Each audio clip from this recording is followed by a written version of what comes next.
Hi guys, for today's video, ayan sinipag na naman tayo mag voice over. Kaya gagawa na naman tayo ng vlog na long form video. Kasi guys, nasanay na tayo sa pagre-reels. Kaya ayan, natigil na yung pag-voice over ko. So ayan na nga guys, late upload lang tayo. Ito pala ay taken nung Sunday, January 14. Dahil nandito na nga yung train natin guys, kaya pupunta na tayo doon. Para maisaksak na natin yung ticket natin at makaupo na tayo. Umalis nga kami ng bahay ng past 10 guys, tapos nakarating kami dito ng mag-11 o'clock.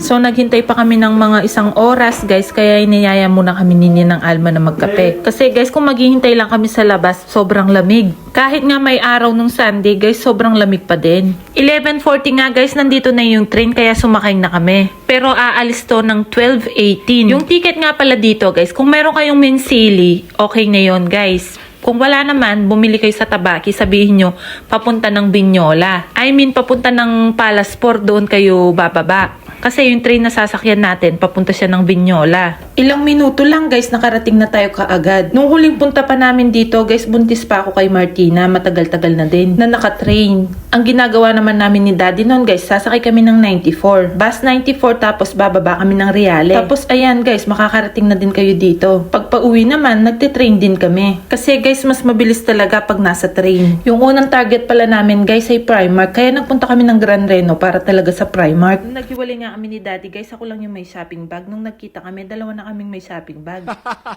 After nga namin sa Primark guys, kumain muna kami dahil 2:30 na to ng hapon. Dahil Sunday nga to guys, sobrang daming tao. After nga namin kumain, meron pa kaming 2 oras para mag-giro dahil yung train namin darating ng 5:26 PM. Kaya ayan guys, napabili pa kami ng jacket.